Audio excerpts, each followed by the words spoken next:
Hi, everybody. My name is Aaron Stoller. Hope everybody is doing well.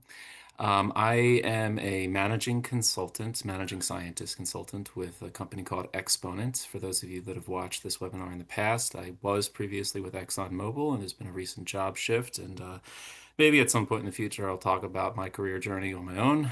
But for today, we have two really great speakers with us. We have Andrea Benson um, from from KCI Technologies, and we have Lela Schlenker from Avangrid. Avangrid, I'll let you pronounce that correctly, Renewables.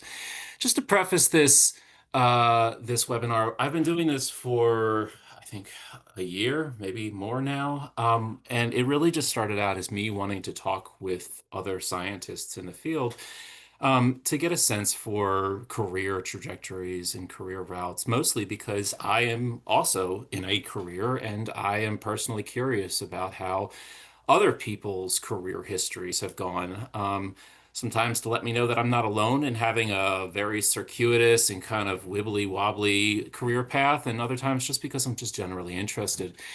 Um, I figured we'd open this up to the entire audience. It's been really successful, and so we're going to do this for another year with ESA hosting us on their platform. So thank you very much to ESA for allowing this to happen.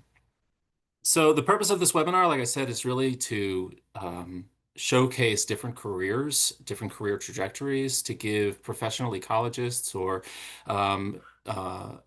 professional ecologists soon to be a sense for what for what the job market out there is like. Um, I will be sharing uh, um, contact information for all of the speakers, including myself, emails as well as LinkedIn profiles. If you're not on LinkedIn yet, I strongly recommend that you do. Business sort of happens on LinkedIn, and it's an easy way to reach out to people. Um, I also encourage everyone that's listening to ask questions. These speakers are here because they really want to help you. They really want to mentor on this platform. And if you ask Q&A, that's your chance. If we don't get a chance to answer the questions live, we will be sending out the questions to the speakers afterwards. We'll get them to answer it, and then we'll send it back out with the answers to all registered attendees. Couple housekeeping notes. Um, if you do have a question, please ask it in the Q&A box at the bottom. There's a chat box and a Q&A box. Please ask it in the Q&A box just to keep things straight. So just remember, it's very easy. If you have a question, Q&A. If you have a general comment to everybody, you're more than welcome to throw it into the chat box. I will be putting comments in there occasionally just to help things along. Um, and yeah, this is recorded. So after we're done here, a couple days, we'll upload it to the ESA YouTube platform, and you're free to watch it again if it is that entertaining that it deserves to be watched again, or if you want to recommend it to other friends who you think might be interested, you can send that link along, and I'll be posting that on my LinkedIn page as well. One other thing about me, just so you know, my relationship with ESA, I was previously chair of the private and public ecologist section. I am still advising with the group. I'm like chair emeritus or something. Um, and I'm very active with ESA on the meetings committee as well. So I love having ESA host this as a platform. And intermission time, please stay tuned because we have someone from ESA on the line to give us some announcements about ESA and how you can get more involved if you're not already. So with that, let me stop talking and introduce Andrea Benson from KCI Technologies. Andrea, if you could please introduce yourself, tell us what your career entails and just how you got there. Yeah, thanks for having me. Yes, my name is Andrea Benson. I work for KCI Technologies out of their Duluth, Georgia office. KCI is headquartered in Sparks, Maryland, and we have offices mostly on the eastern side of the U.S. The company's about 2,500 people, so good mid-sized company for a engineering consultant firm. But let me start. I'll start at the beginning. Just let you guys know how I came to be at KCI. Basically, I've always loved being out and about in nature and whatnot, so I definitely wanted a career where I could do that from time to time. And being a consultant ecologist has definitely afforded me that chance. I started my undergrad career at Oglethorpe University, transferred over to that's in Atlanta, transferred over to Kennesaw State University, which is in Metro Atlanta, and got a bachelor's in science and biology. After I graduated, I did work part-time in the laboratory at Anheuser-Busch. However, being in a lab's not really my thing. So I did eventually get a job as an entry-level scientist with a Wait, engineering wait, wait, consulting wait. firm. You're gonna have to tell us what you did for Anheuser-Busch. I mean, this is It's, probably mostly a college audience, so you're gonna have to tell us that. so it's the Anheuser-Busch location up in Cartersville. It's off 75. You can see it when you're going up 75 North. It's a huge campus. But I worked in the quality control laboratory. Okay. And basically I was part-time, so the hours were crazy. There was a 2 week stint I remember where I worked completely overnight and it just upended my circadian clock. So, but I had no we idea that would beer was that important. well, we would just in the laboratory we just go through the checks through the brewing process. From all the way from when it's being put together and fermented to packaging, quality control of the packaging and stuff like that. It was neat, but like I said, being in a lab setting was very redundant and I don't know, just not my thing. So Okay. All right. I'm We'll glad to have leave done that it behind. Please continue. though. Yeah, so when I worked entry level in my first environmental or ecology consulting job, that lasted about a year and the recession hit, unfortunately. So quite a few of us around my age definitely remember that very well. Um, but I was out of work for a little bit, and then I actually went to work in the public sector at Cherokee County government, Cherokee County, Georgia. I worked for the engineering department as a stormwater inspector, and I did get to go out and about and basically EPD locally requires inspections of the entire stormwater infrastructure for the county every 5 years. So I helped out with that. Did a lot of GIS work, which was a continuation from the work that I did at my previous job. I really like doing GIS work. It's very important. Work, I use the program probably every day. But I worked at Cherokee County for quite a while, got some experience not only with GIS and being out and about and doing like erosion control inspections, different things like that, but I also interacted with the citizens. So being able to interact with people, it is just important in this industry, honestly, for if nothing else, networking purposes. But I was at Cherokee County about 3 years, and then I decided to go back to school to graduate school to get a master's degree. So in 2010, I started pursuing a master's degree at UT Chattanooga. And I did research on the effects of large mammal herbivory on the federally threatened large flower skullcap at a military site in Northwest Georgia. I did graduate with a degree, Master's of Science in Environmental Science. Um, the good thing about doing a master's program, and it's the same thing with PhD program, is you can really zone in on those things that you like, the subjects that are of interest to you, and expand on that through your research and studies. Um, so pretty much I focused, even though my degree's in environmental science, I did focus on plant ecology.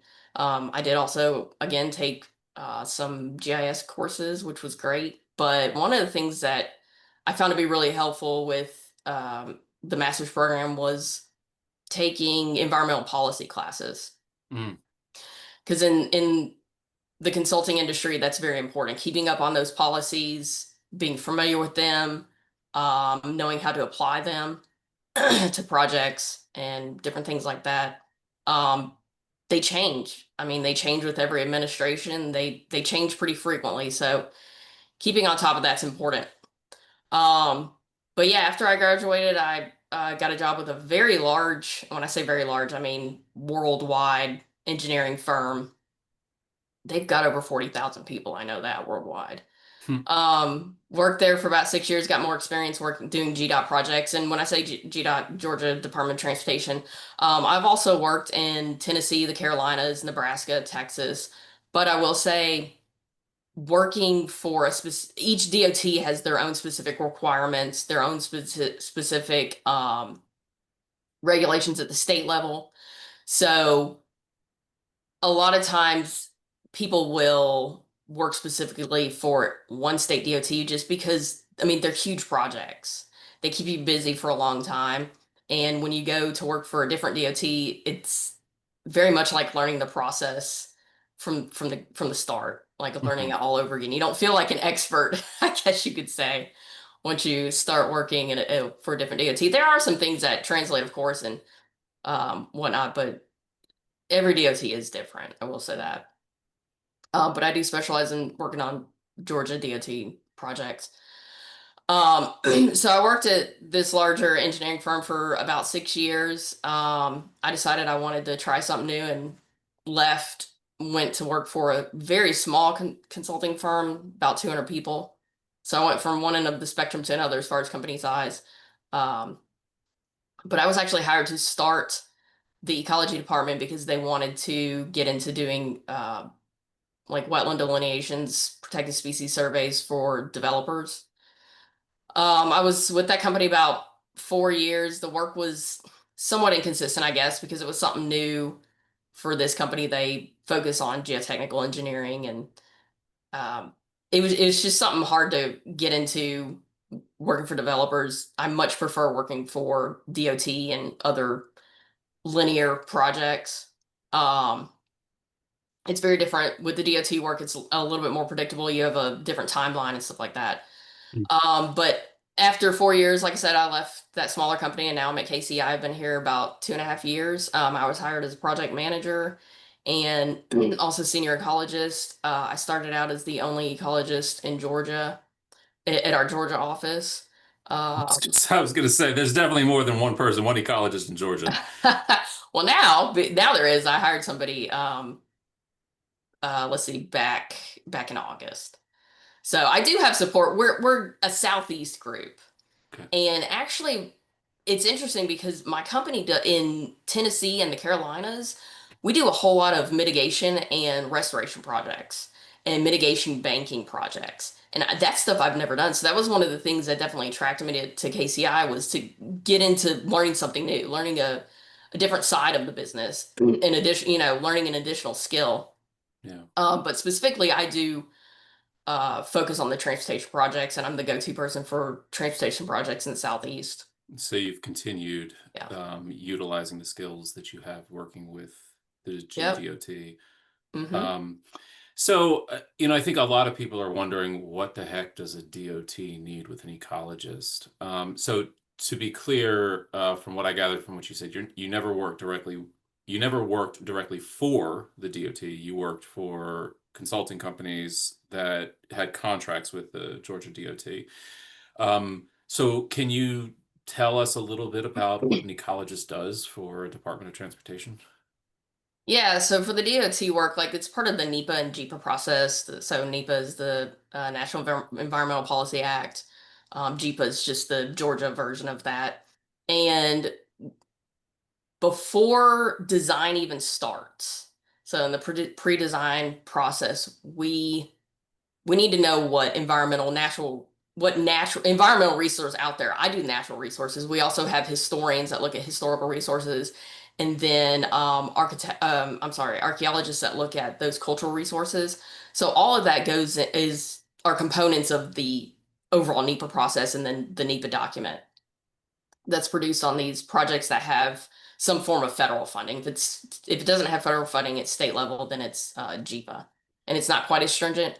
But so basically, as an ecologist, we go out to the site, we delineate the natural resources, which would be the wetlands, streams. In Georgia, we also have what we call non-buffer state waters, or typically non-jurisdictional features that we basically say, hey, there's something out there, like a topographic draw or something like that. But we've recognized it's out there, and we don't think it's jurisdictional. And then also like open waters. If you get down in the coastal plain, maybe canals or marshes, different things like that. And then we also look for suitable habitat for protected species that have the potential to occur within our survey area. And then if we do find suitable habitat while we're out there, we will do season specific and species specific surveys when that's warranted.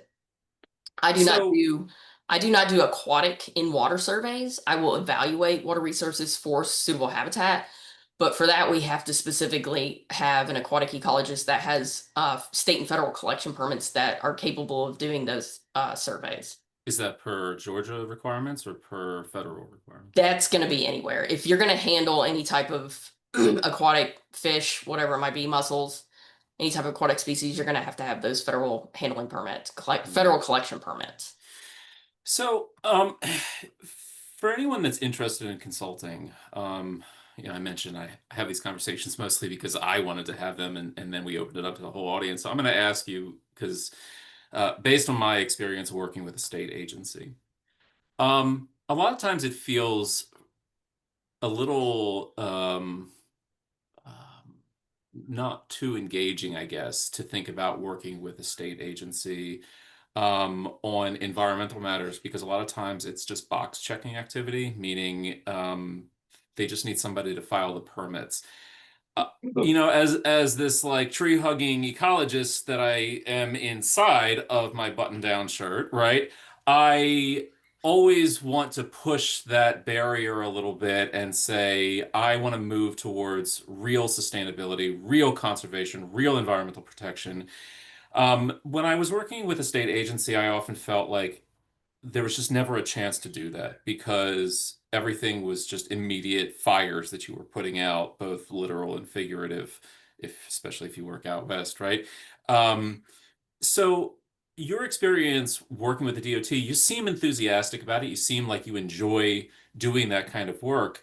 Um, I guess two questions. Do you feel as if you are actively pushing sustainability in your state? And do you feel as though your contributions as a trained ecologist with a master's degree are valued at the state level?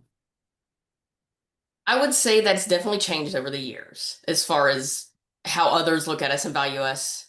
Especially we have a process that we follow with these DOT projects where you start out pre-construction, construction, and then final design. I'm sorry, pre-construction or pre-design concept. Then you have design, final design, and then it goes to let for construction. And this takes years. These processes take years, and we have checkpoints at each level. And so as you get closer to let for construction, you've got to have all your permits in place. But on the front end, we do these delineations and whatnot. But it's funny because environmental almost always gets blamed for delaying the schedule. So that's one of the reasons sometimes there's been some, I guess, disdain, if you will, for environmentals. We're holding up the process.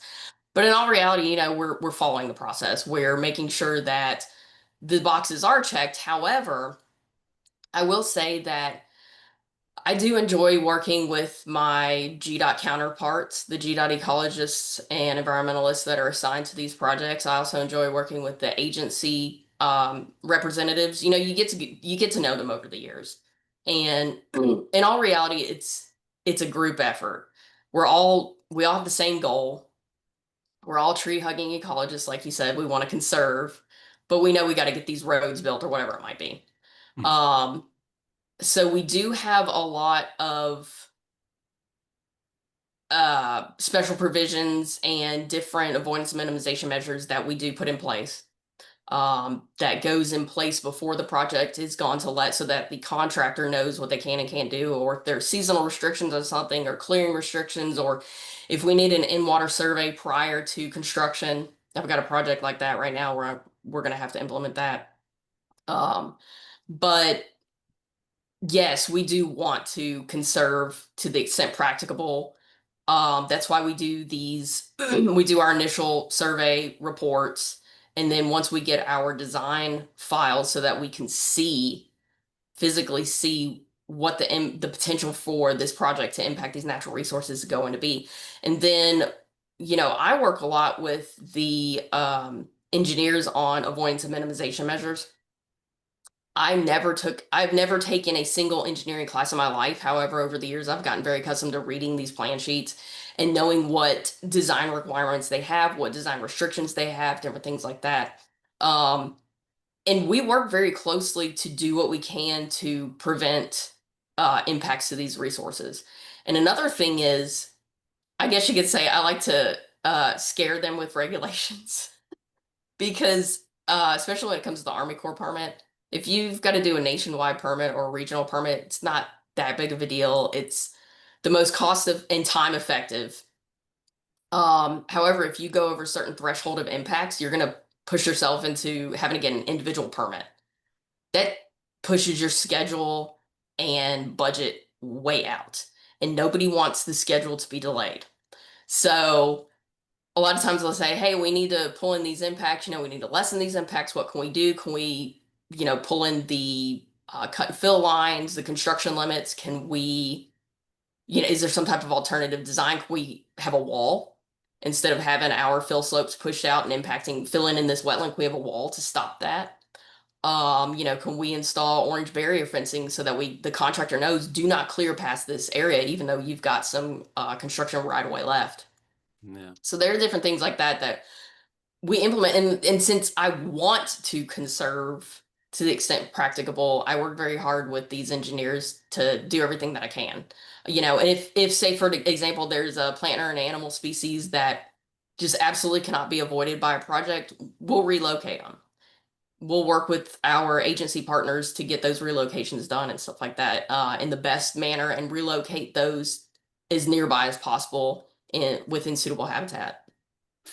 So I really appreciate your description of like how you mitigate and manage all of these resources and how you talk with the engineers. And I'm smiling because over the past 3 years of my career, I've really had to um, learn how engineers think and give talks to engineers. And a lot of people ask, well, what classes would you recommend going in? And I actually took a class in engineering. I thought I was going to be an engineering major, and I did not like it. It was not my field. I just didn't like it. But I don't think that I took enough engineering to really understand the mindset of engineers. And I think a lot of ecologists are like, well, I'm an ecologist. I don't need to learn engineering.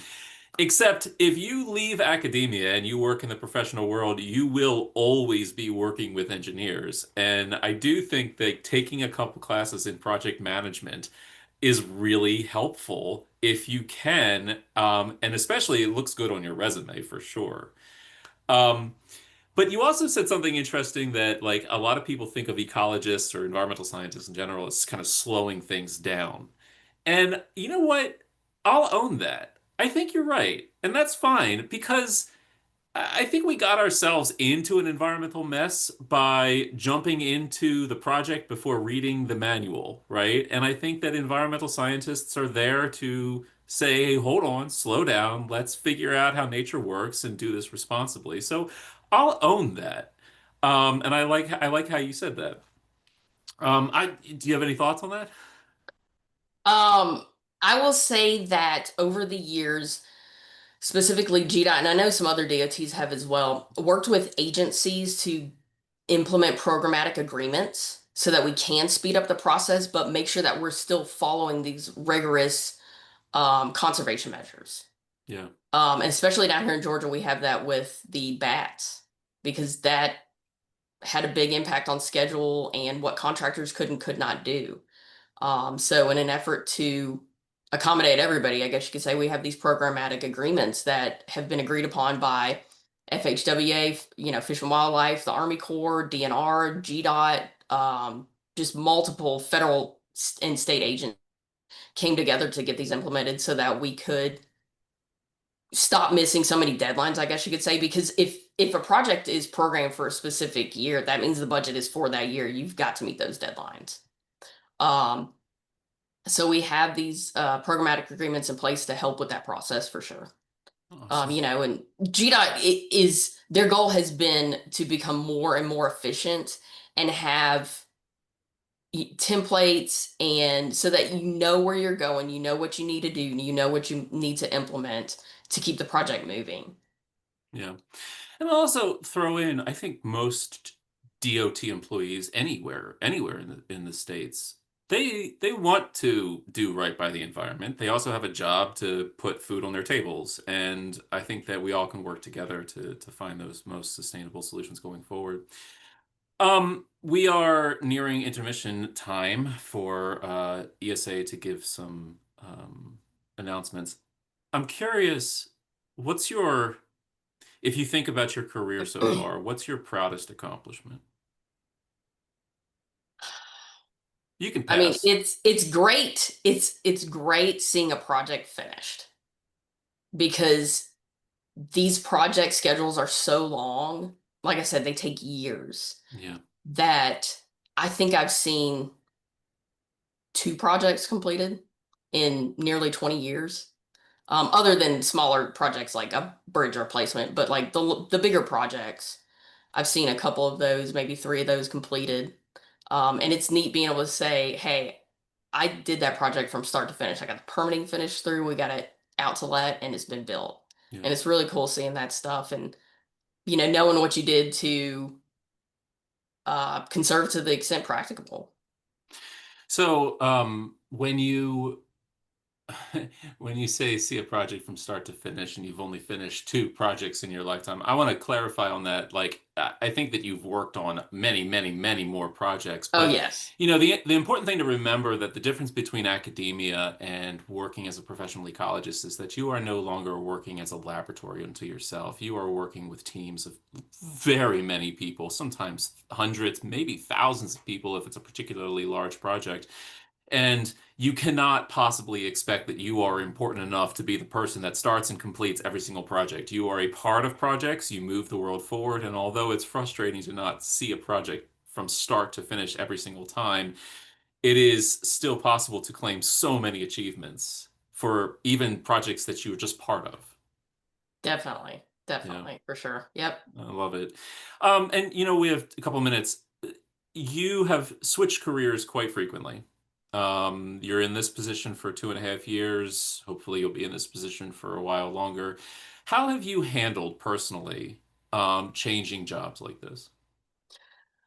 Well, I do, I will say I haven't necessarily hopped jobs as some people do. Some people hop jobs for more pay. Like I know there are people out there that strictly do it for that reason. That's not why I have changed jobs when I have. It was because, I met, there was a certain part in my career where I wanted something else or something different. Um, the people that you work with are very important, and we've got a good, strong team, and everybody gels like where I'm currently. It's great. It's fantastic. There's a lot of satisfaction that comes with that. Um, but just because I left one place doesn't mean that I don't keep in touch with those people because networking is essential. Mhm. It is so, I can't tell you how important it is. It is important to keep good relationships with people, make new relationships with people, participate in organizations, go to conferences, and just get out there because you might work with these people one day or you might team with these people one day, just different things like that. I would say moving from job to job, it, you know, some people like to stay.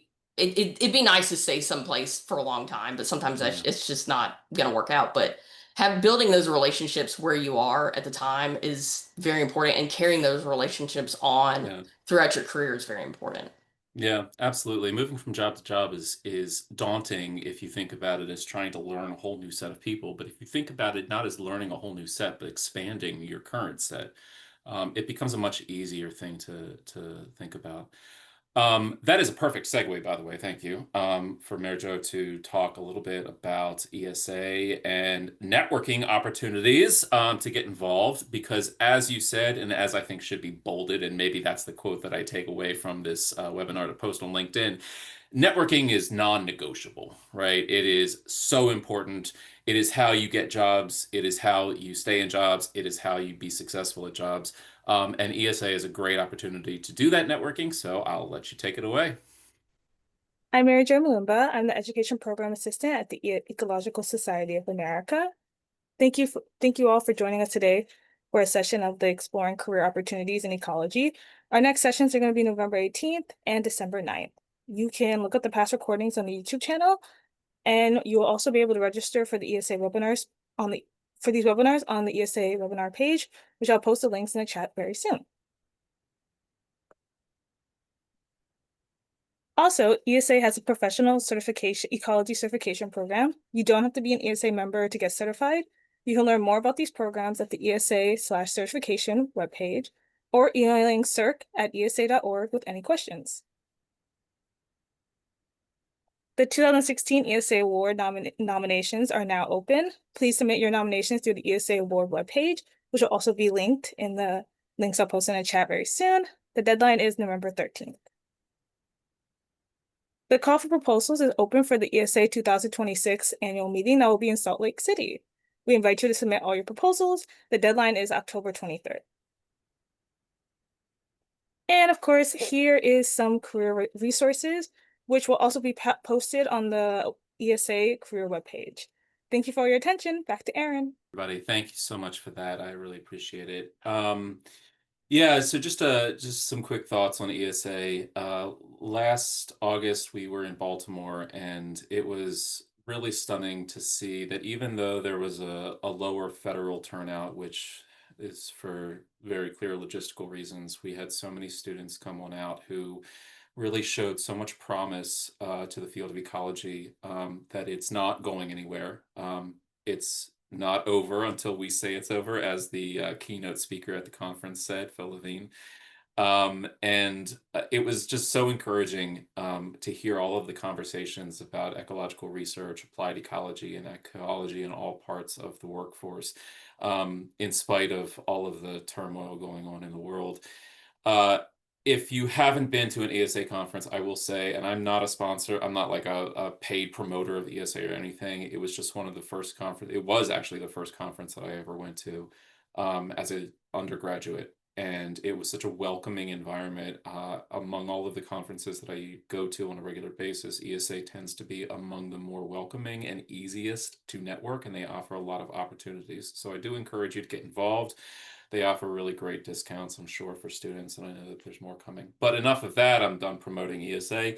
Let's go to Dr. Lela Schlenker with Avangrid Technologies. Please, Lela, same to you. Introduce yourself. Tell us how you got to where you are and what you're currently doing. Yeah, sure. Great to be here today. As I mentioned privately to Aaron, I am 2 days into a rescue puppy.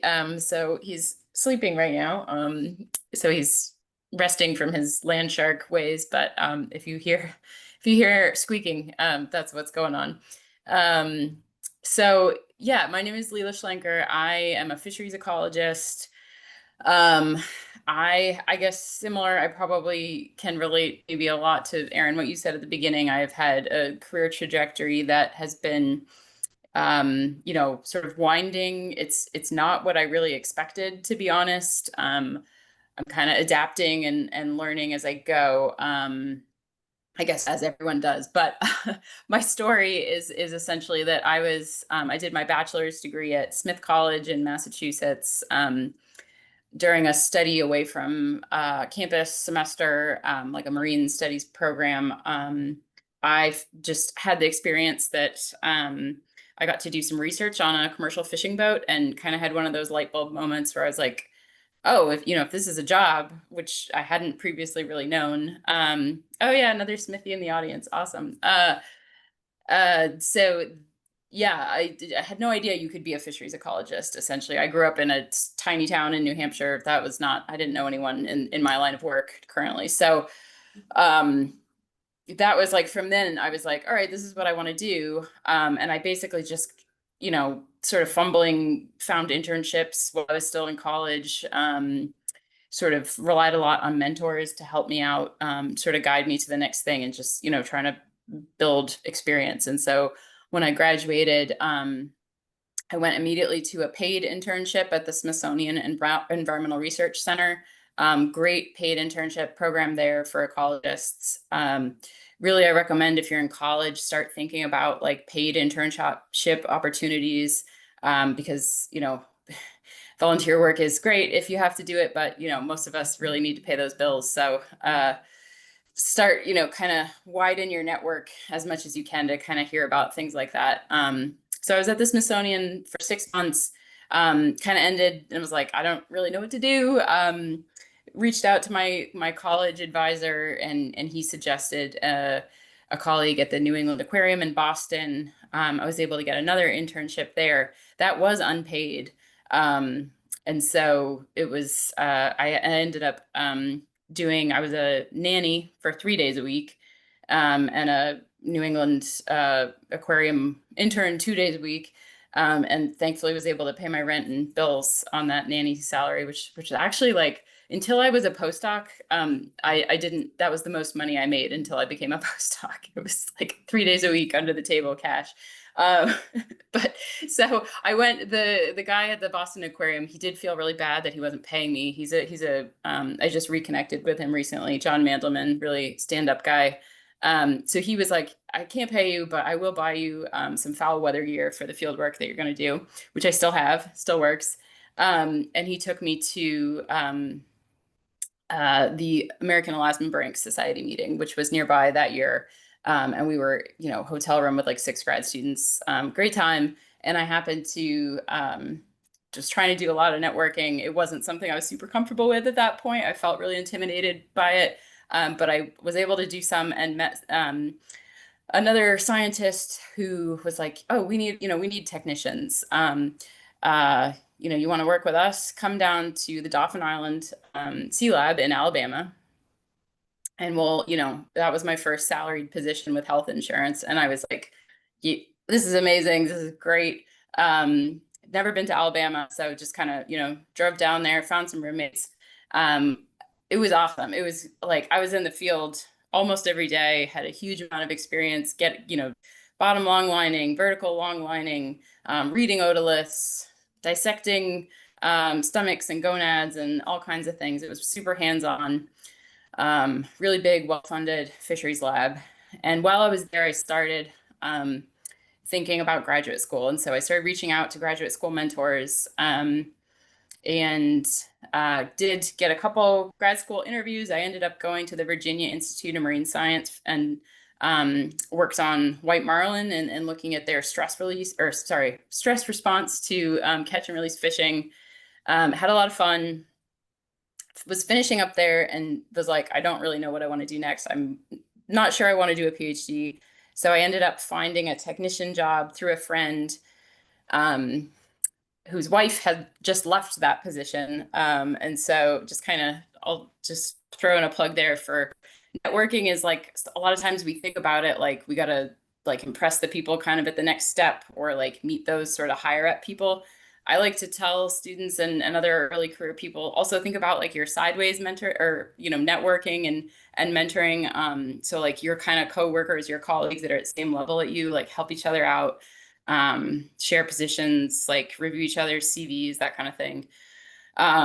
So yeah, went down to Florida, and I had a technician job where I worked in the Everglades, had never been in the Everglades. I knew at that point that I was like not a huge fan of swamps. So like going into this job, I was like, okay, I'm going to the like essentially the biggest swamp in America, doing a lot of field work.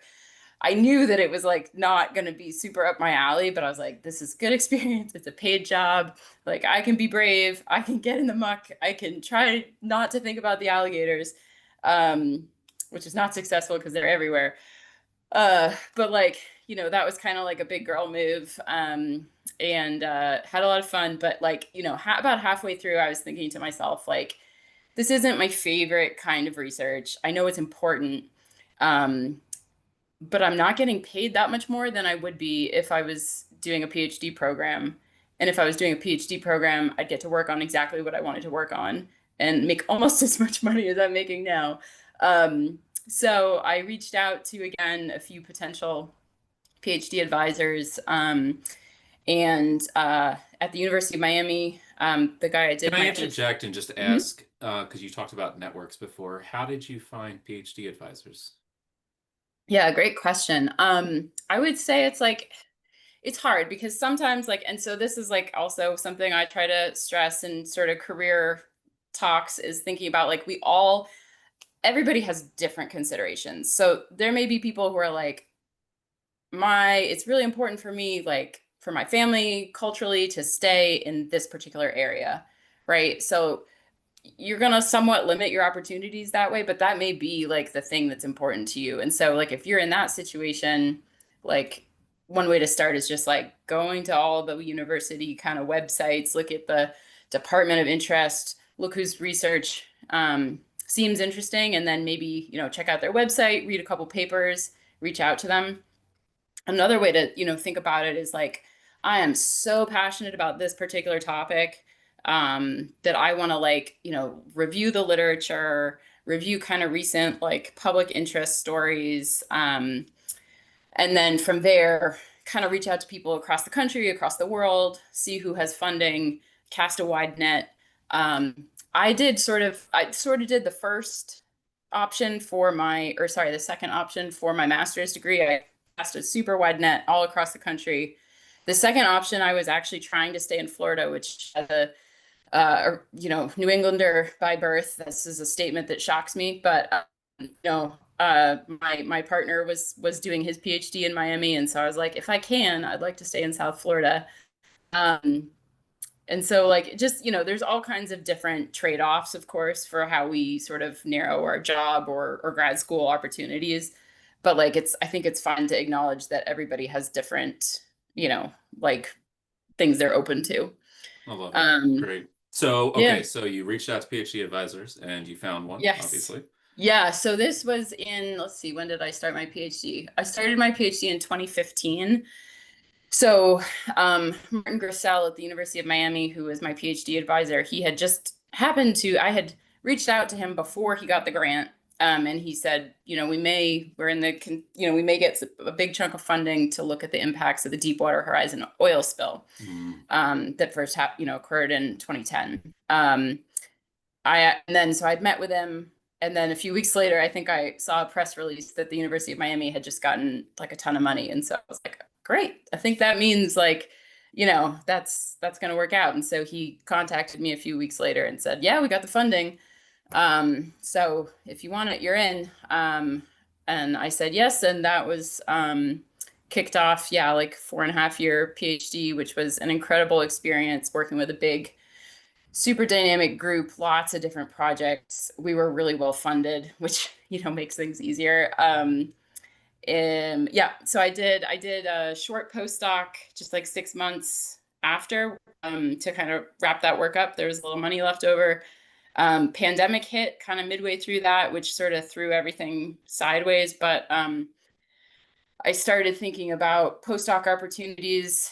Um, Applied for pretty, I don't know, maybe only like 5 or so. I'm trying to think. I ended up getting interviews for quite a few right around the same time, and so I had the sort of really uncommon but pleasant experience to be able to like sort of choose between options, because often unfortunately you'll have an application somewhere and you're not going to know when you get an offer or something like where you stand.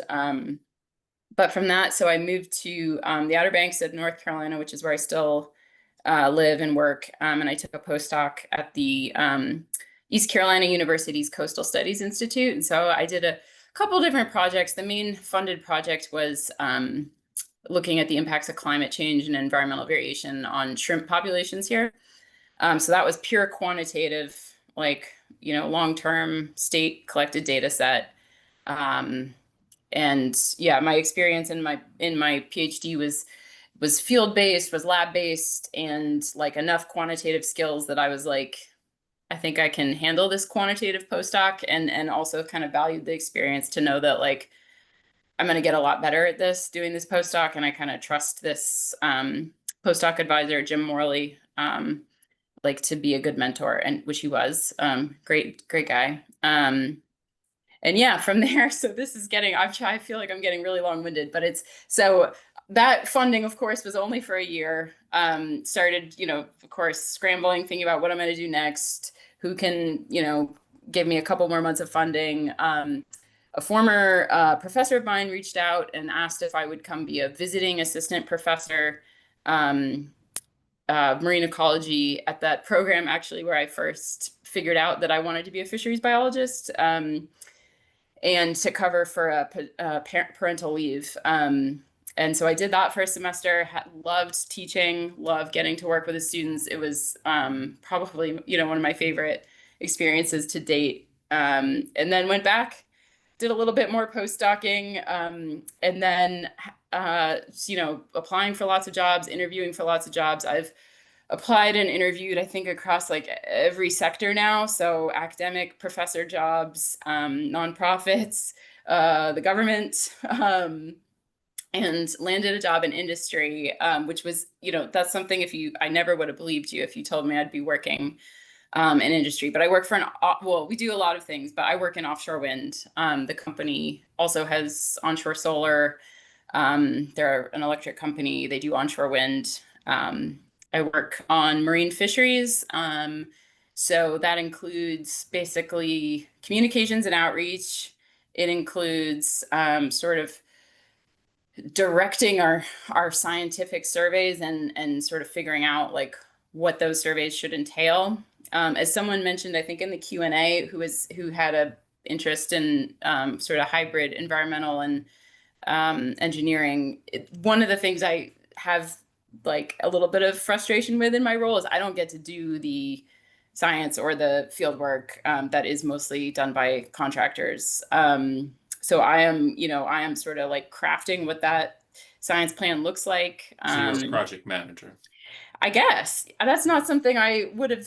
That's actually helpful for me to know that. I still am learning the language of industry. It's been 2 years with Avangrid. One of the things I like about it is, well, for better and for worse, there's always something new. So it's very dynamic. There's a lot of like, okay, we got to respond to this now. We need to read this 200-page document that NOAA Fisheries has sent us and figure out like how to respond and comment. So you're, if I were ticking off the number of different positions that you've had over the course of your life, I've lost count, but I'm estimating it's somewhere around 8 to 9. And you're clearly adaptable to a range of personal as well as communal interests. And when I say that, I mean like, well, what is the current state? What are we as a community currently interested in? And now you're working in offshore wind.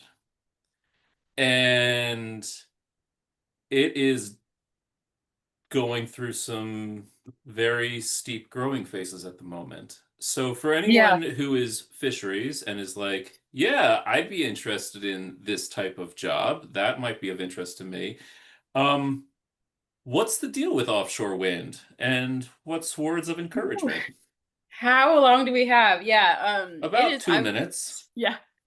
To be fair, it's an extremely difficult time to be in the industry. A lot of my colleagues have been laid off. Not like within our company so much, but there are a lot of companies who have reduced their employees greatly. It's stressful. We're seeing some projects with resilience. We are having some small successes, but every day is like a new battle right now. And that makes doing business for the companies much more challenging, which means we're cut. And one of the hard things I think is a lot of the things I really like about my job is being able to like do a lot of outreach, do a lot of like cool, fun science projects that we can normally fund. And right now we just do not have the budget to really do any of that. We're sort of battening down the hatches and sticking to only what's like absolutely needed, which makes it a lot So it's not quite as fun. Well, so yeah, it's not quite as fun, but you also learn new strategies. Yep. And expand your network. So, I read an article a couple days ago that renewables is now exceeding conventional energy, Yep. in spite of what all is going on. How is the renewables industry responding to that? Are they doubling down on efforts? What's going on? At least let's talk about US, but we have a quite international contingent on this call as well. And so, I mean, thinking about renewables across the world, can you speak with some professional certainty on this? I'll try. I mean, I think, art usually, and I think from most people in this industry is that like really we need a mix of all kind of different, energy. So like offshore wind is great. And in particular, like it's a really good complement to like solar because they tend to kind of work best at opposite times of day. There's going to be a lot more emphasis in the coming years, hopefully, on battery, batteries and energy storage. Battery. I like it. Battery. Battery, yeah. Yep. But like really it's like, and we're talking about green hydrogen now, like so like there's no like one renewable that's gonna like solve the climate crisis. Obviously, we need to wean ourselves off of fossil fuels. We need to be conscientious about that and make sure our governments are prioritizing that, which of course they're not right now. But it's going to be a mix of things. And so I think it is and will be again a really dynamic and hopeful field. Right now, it's a bit of a little depressing slog, but we are having some victories, and there are like more and more we see places where we're just finding, there's like more and more articles about how like, in Texas, they have the most like wind and solar of any state, I think, or, they're, and it's really like economically advantageous for them. So like we're getting like a little bit, of a foothold even with the current conditions, but it's an uphill battle right now. Yeah. All right, I'll end our conversation with you before we go into Q&A with one more question, same as I asked for Andrea. Proudest moment. To be honest, I think it is so.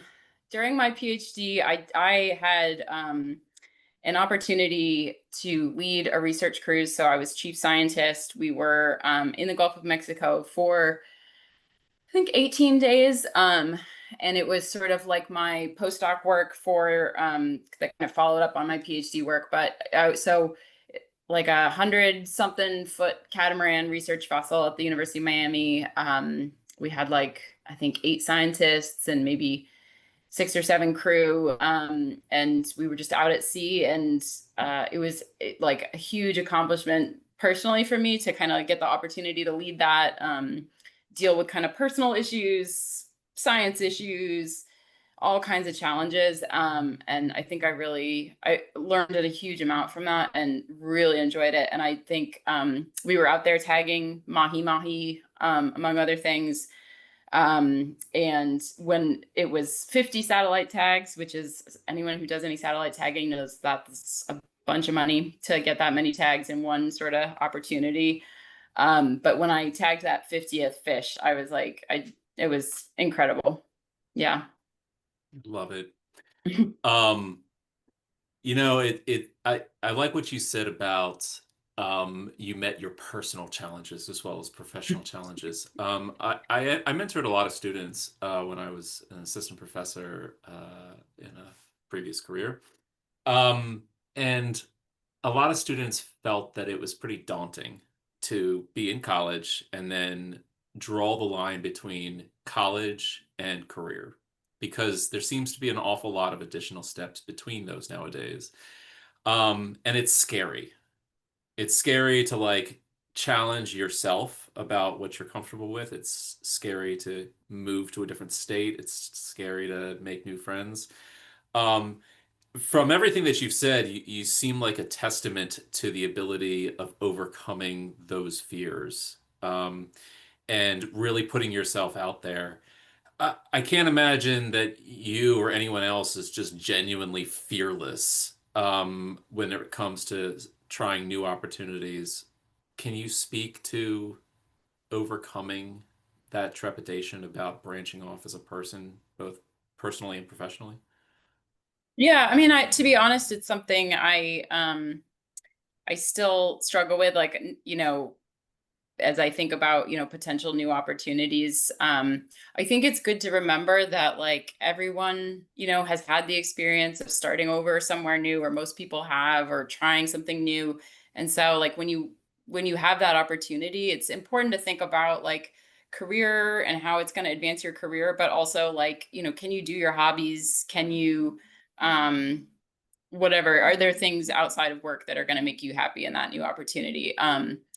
It's really helpful, I think, to be super open-minded. Like I never would have thought I would live and enjoy working in Alabama or really Florida. And I did. So like it's important to like, make the decisions that you need to make to keep yourself like happy, sane, safe. Um, but push yourself a little to think like Sure. there's good people in every state, every country around the world. Like you can find good community, even places you would be surprised. Absolutely. Recognize your limitations, but also understand that those limitations can be broken and new opportunities. I love it. And I also love the chat that's happening in the side here. I'm so glad that after a year of doing this, we're seeing a chat where people are helping each other out instead of me having to go in and answer questions or the speakers going in and answer questions. That's what I really hoped would happen with these kinds of webinars, is that we create a community of learning. Um, I do have one question for both Andrea and Lela. I'm gonna get the spotlight off there. Do you have any jobs, or just more generally, are you accepting resumes at your current companies for potential internships or ground level jobs? I would say that the we do have a really great at Avangrid, there is a really great young, I think it's called like young, what is it called? Young professionals, something like that. It's essentially like a year plus program where you rotate between different areas of the business, and get experience in different areas, and get paid pretty well doing that. And I think the idea is like hopefully you find an area you like and you stay with the company. Other than that, not a lot of hiring because of tough times in the renewables sector. But that said, like if people like do leave, I think that we will like fill the positions, but we're not unfortunately in a position really to It's a expand at tough all. time. It's a tough time. Andrea? Yeah. We don't, I can't think of any positions that we have open right now. However, interestingly enough, we do have a rotational program similar to what Layla was talking about. It's typically geared towards engineers because for them to explore the different disciplines of engineering.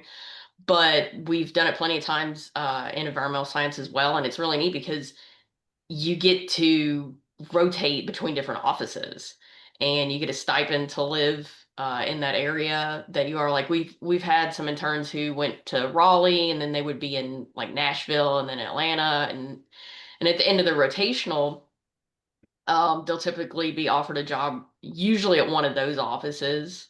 But they do get to typically pick which office they want to go to. So I thought that was really cool. That's not something that a lot of companies do, and I can't think of any other large engineering consulting company that does something like that. I know So, we do, but but okay, it's not that's awesome. they exist. Okay, well that's Yeah, great to yeah. know. I do want to just say, for anyone that asks questions, I always run out of time. I should stop saying that I'm going to do it, but I do want to encourage people to ask Q&A, like ask questions. Some of these are more general. For example, any recommendations for how to make your resume stand out? We actually have a whole webinar where we did this, where we talked about how to make your resume stand out. So in the post after this webinar is over, I'll go through and I'll answer what I can. And of course, the two speakers today will get those questions, and be able to answer anything that's unanswered. For some of the questions regarding international networking, I do have some thoughts, and I'm sure that the speakers also probably have some thoughts, maybe not immediately off the top of their head. There was one question that it kind of stood out. Mary Jo, do we have a couple minutes to hang on, or are we done? You can do a couple more minutes. Okay, great. So just one question that stood out. Um, oh, and Leela, you said you would like to answer this question live, I think. I actually hit that by accident. Oh, well, that's the question that I'm Okay. particularly interested in. So are there any, so for any individuals that are not necessarily pursuing master's or PhD degrees right now, is there an opportunity, or should they just like put their head down on their desk and forget about life? I mean, what opportunities exist for people that don't want to go back to school immediately? I think there's quite a few. I mean, I would say, like thinking broadly and thinking about like how, what topics you're interested in and how, like, sort of follow a ton of people on LinkedIn and look at jobs that come up. Sort of pay attention to what sounds interesting and what doesn't. Subscribe to different listservs. Like, I'm trying to think of the ones I like. Seven Seas has a pretty good one. Schmidt Marine Job Board. Texas A&M has a great job board for ecologists. Like, just start kind Ecolog of, L, we can't go yep, without saying that. yep. But like just kind of taking a look and like there are a lot of areas like different, like for example, like I didn't really know that consulting companies were an option in grad school. That was not something that was mentioned, but you can do a lot of science, a lot of like oftentimes field work or lab work, working for a consulting company. And so if you can find the names of a few and just start making it a habit to like, check job boards, check websites, and just sort of see what sparks any interest, and don't let any kind of conventional name or title hold you back, as if you have most of the skills they're Oh, looking so for. many good quotables from this webinar. I love it. Andrea, do you have any thoughts? I was gonna say the person that I hired recently just finished undergrad, so she has a bachelor's degree, didn't go to grad school, and we're doing on the job training. It's one of those things I would say, especially in the consulting field. Like, yes, I went back to school and got my master's, and I thought it was extremely beneficial. But I know others who've been in the industry for so long, it wouldn't do them any good to go back and get another degree or a higher degree. They know their job. So, don't discount on the job training and getting in at entry level.